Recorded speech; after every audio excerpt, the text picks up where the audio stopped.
Please subscribe my channel.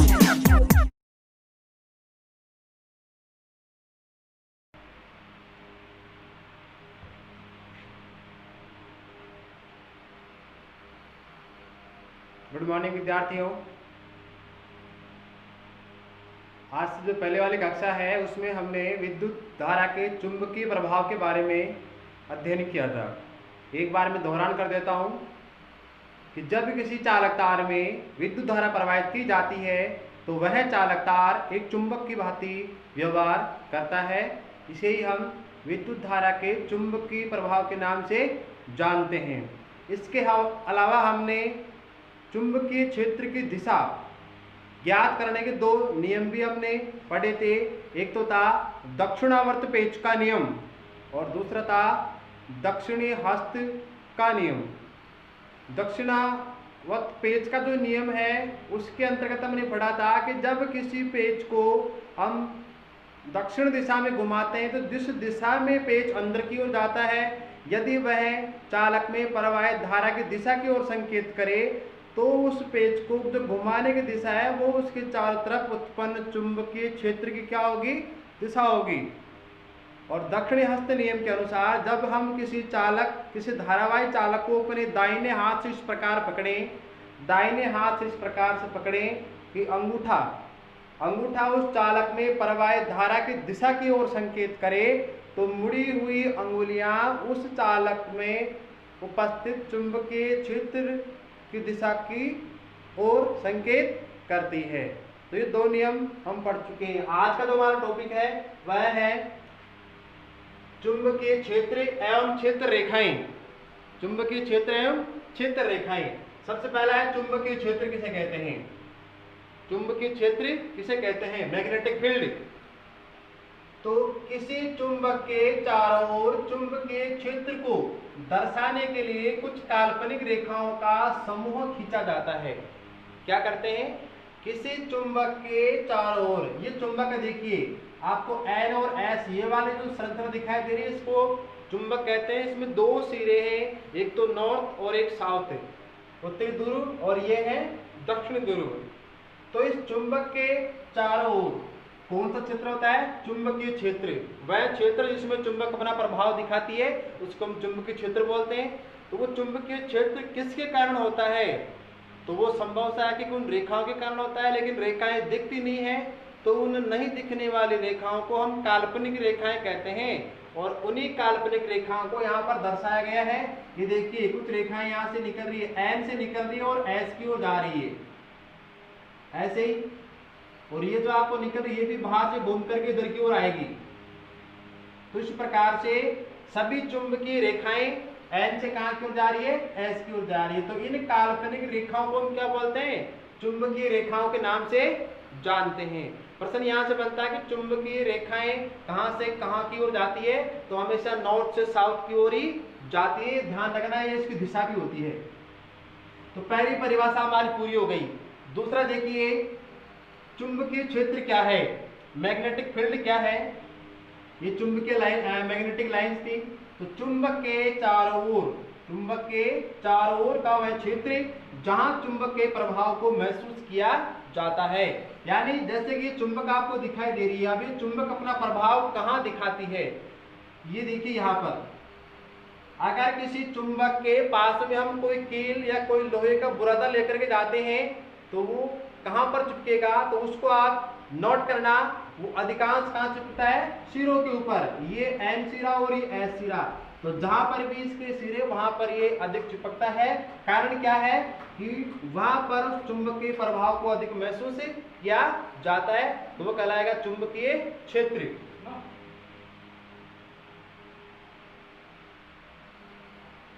आगे देखिए, zero पे करो। चुंबकीय क्षेत्र एक ऐसी राशि है, चुंबकीय क्षेत्र एक ऐसी राशि है जो सदिश की भांति दिशा और परिमाण दोनों को रखती है। राशियां भौतिक विज्ञान में दो प्रकार की होती है, सदिश और अदिश। सदिश राशियां वे राशियां हैं जिनको दर्शाने के लिए हमें परिमाण और दिशा दोनों की आवश्यकता होती है। जैसे कि तो सदिश राशियां वे राशियां हैं जिनको दर्शाने के लिए हमें दिशा और परिमाण दोनों की ही आवश्यकता होती है। जैसे कि वेग क्या एक सदिश राशि है, वैसे यहाँ पर चुंबकीय क्षेत्र भी क्या एक सदिश राशि है। आप सोच रहे होंगे कैसे, देखिए कैसे, ये एक चुंबक है, अगर इसके स्थान पर हम यहाँ पर छोटी चुंबक लें तो उस छोटी चुंबक के द्वारा जो चुंबकीय क्षेत्र बनेगा उसका मान भी क्या होगा, कम होगा। और चुंबक अगर बड़ी है तो उसके द्वारा उत्पन्न होने वाला चुंबकीय क्षेत्र भी क्या होगा, अधिक होगा। यानी चुंबकीय क्षेत्र का मान घट और बढ़ सकता है। और बात करें दिशा की, तो दिशा क्या होती है इसकी, एन से एस की ओर। तो ये क्या हो गई, दिशा, यानी परिमाण और दिशा यहाँ पर दोनों होती है, इसलिए इसको हम सदिश की तरह व्यवहार करने वाली राशि के नाम से जानते हैं। तो ये चुंबक की बात हो गई। यहां से एक प्रश्न आपके दिमाग में और आ रहा होगा कि दिशाओं के आधार पर इसके दो नाम है, उत्तरी ध्रुव और दक्षिण ध्रुव। ये उत्तर दक्षिण ही क्यों है, ईस्ट और वेस्ट क्यों नहीं है? तो इसके पीछे कारण है कि जब हम किसी चुंबक को किसी धागे से बांधकर अगर किसी स्थान पर स्वतंत्र पूर्वक लटकाते हैं तो उस चुंबक का एक सिरा इस पृथ्वी की जो चुंबक है उसके साथ में इस प्रकार संयोजित होता है कि एक सिरा रहेगा हमेशा इधर की ओर और एक सिरा रहेगा इसका इधर की ओर। इधर वाले सिरे को बोलते हैं नॉर्थ और इधर वाले को बोलते हैं साउथ।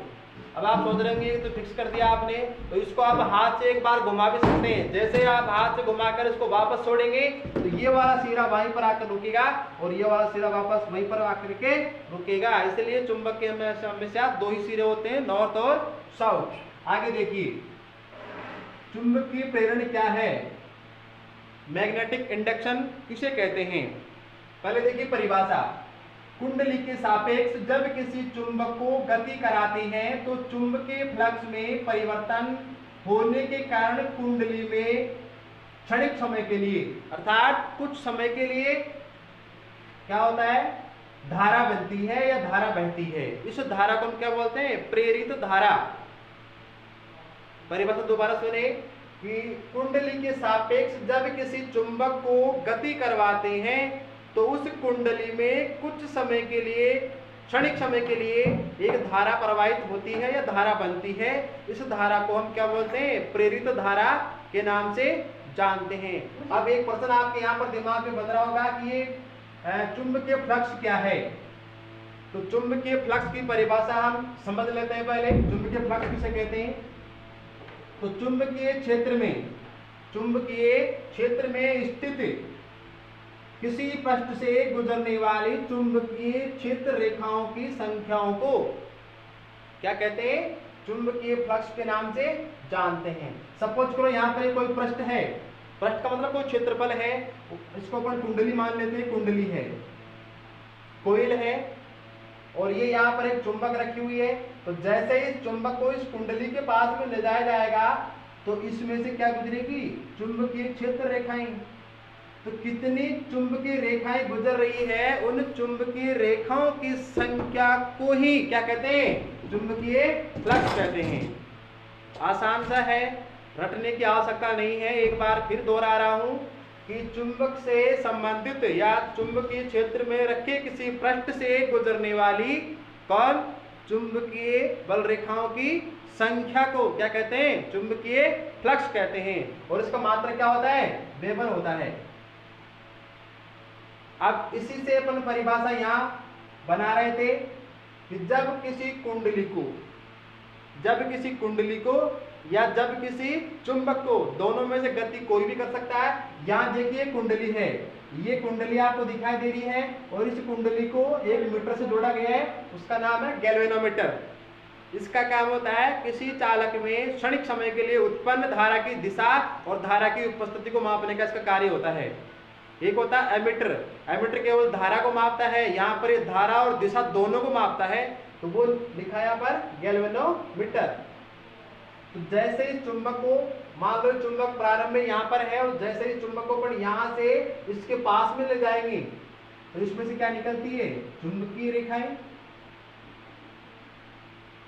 जैसे इस चुंबक को अपन इसके पास में ले जाएंगे तो इस कुंडली में से गुजरने वाली चुंबकीय रेखाओं की संख्या में क्या होगा, बदलाव होगा।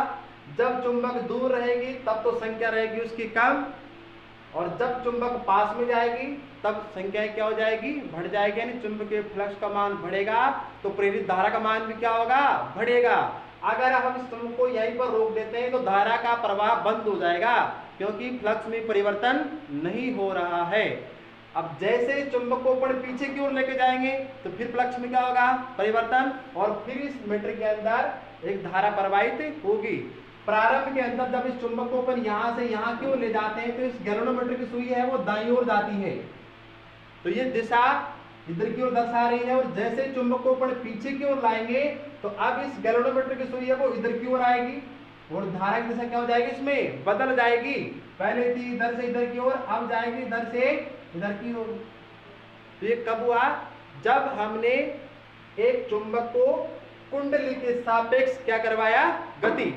दूसरी कंडीशन क्या हो सकती है, हम चुंबक को स्थिर रख सकते हैं और कुंडली क्या करवा सकते हैं, गति करवा सकते हैं। कहने का मतलब ये है कि दोनों में से किसी एक की गति का होना जरूरी है, तभी ये धारा बनेगी। तो आज का अपना जो टॉपिक था वो यही था। एक तो मोस्टली यहाँ से एक नंबर क्वेश्चन पूछ लिया जाता है, इसको ध्यान में रखना कि चुंबकीय फ्लक्स का मात्रा क्या होता है, वेबर होता है। चुंबकीय फ्लक्स किसे कहते हैं, तो चुंबक से संबंधित किसी पृष्ठ से गुजरने वाली चुंबकीय बल रेखाओं की संख्या को क्या कहते हैं, चुंबकीय फ्लक्स कहते हैं। चुंबकीय क्षेत्र किसे कहते हैं, तो चुंबक के चारों ओर वह क्षेत्र जहां पर चुंबक के प्रभाव को महसूस किया जाता है चुंबकीय क्षेत्र कहलाता है। क्षेत्र रेखाएं किसे कहते हैं, तो चुंबक के चारों ओर जहां चुंबक अपना प्रभाव दिखाती है उस प्रभाव को दर्शाने वाली काल्पनिक रेखाओं को क्या कहते हैं, चुंबकीय रेखाओं के नाम से जानते हैं।